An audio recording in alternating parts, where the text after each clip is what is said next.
عزیز بہنوں، جس طرح انسان نماز پڑھنا سیکھتا ہے، روزہ رکھنا، حج کرنا اور نیکیوں کے دوسرے بہت سے کام سیکھتا ہے، اسی طرح نیت کرنا بھی سیکھنا چاہیے، کیونکہ خدا نخواستہ نیت میں کمی کوتاہی ہو تو یہ ہمارے سارے نیک اعمال برباد کر سکتی ہے۔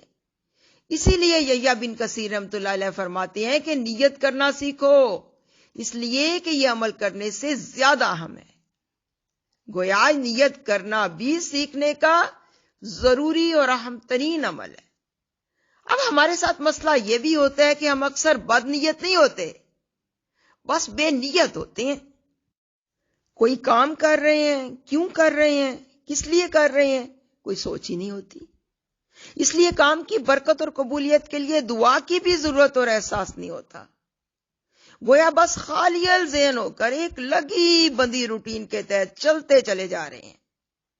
یہی وجہ ہے کہ بظاہر اچھے بھلے عمل میں بھی نہ تاثیر ہوتی ہے، نہ برکت، نہ آسانی، بلکہ چھوٹی سے چھوٹی نیکی بھی بعض اوقات بوجھ اور ناگواری کے احساس کے ساتھ مشکل ترین ہو کر رہ جاتی ہے، بلکہ آخرت کی میزان میں تو وہ نیکی نہیں رہتی، اخلاص سے نیت نہ ہونے کی بنا پہ۔ دراصل انسان کے سارے اعمال یا تو گناہ ہوتے ہیں یا ثواب یا مباح۔ مباح سے مراد وہ کام ہے جن پر نہ ثواب ملتا ہے نہ گناہ۔ اب عقل مندی اور ذہانت کا تقاضا کیا ہے؟ یہی نہ کہ انسان سارے کے سارے اپنے مباح کاموں کو بھی اپنی حسن نیت سے اپنے لیے افضل ترین نیکیاں بنا لے، عظیم عبادت بنا لے۔ دیکھیں، بات صرف سمجھنے کی ہے، ورنہ نیکی کمانا تو بہت آسان ہے۔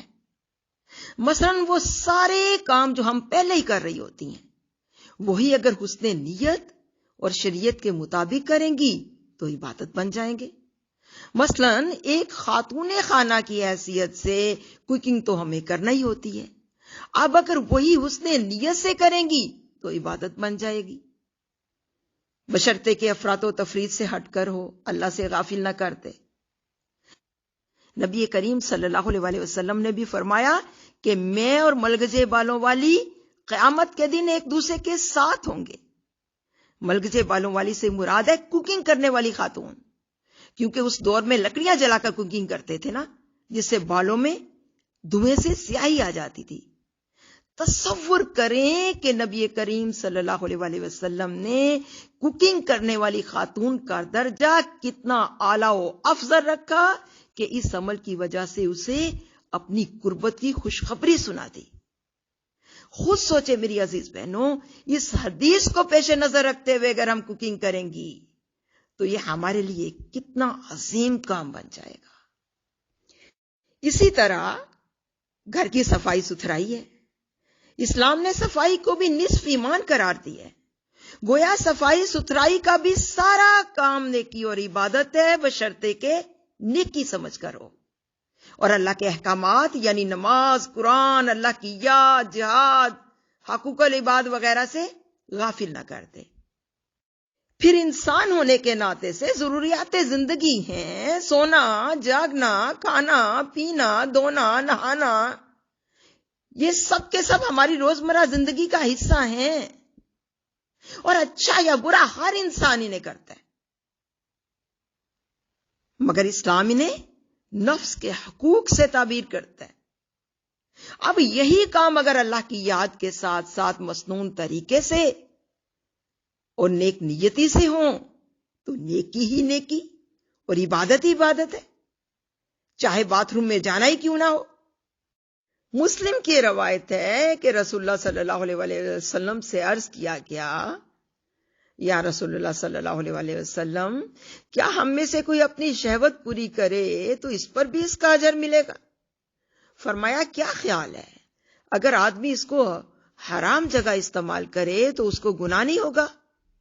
لہٰذا اگر وہ اس کا حلال استعمال کرتا ہے تو اس پر بھی اجر ہوگا۔ تو عزیز بہنوں، میں پھر کہوں گی، ہم بد نیت نہیں ہوتے بلکہ اکثر بے نیت ہوتے ہیں۔ لہٰذا بار بار سوچیں، اس حوالے سے غور کریں اور دوسروں کے ساتھ تعلقات اور معاملات کو بھی اسی اصول پر قائم کریں۔ اپنے خونی رشتوں، رشتہ داروں، دوستوں سے میل ملاپ کو، دکھ سکھ میں شرکت کو، عیادتوں، تعزیتوں کو، غرض ہر عمل کو عبادت بنائیں، صرف اپنی نیتوں کو بدنیتی سے بانیت بنا کر۔